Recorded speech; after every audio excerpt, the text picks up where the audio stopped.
Allohning dargohida mahbub bo'lishning yo'llari bor, birodarlar. Alloh bizga muhabbat qo'yish uchun birinchidan Qur'onni ma'nolarini tadabbur bilan, tafakkur bilan o'qishlik, ilm o'rganishlik. Mana ilm o'rganyapmiz hozir mashala. Muhabbat haqida ozgina bir narsa o'rgandikmi? O'zimizni tekshiryapmizmi shu narsa bilan?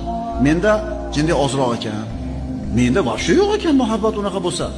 Mana shu ilm, birodarlar. Yana Alloh uchun nafl amallarni bajarishlik.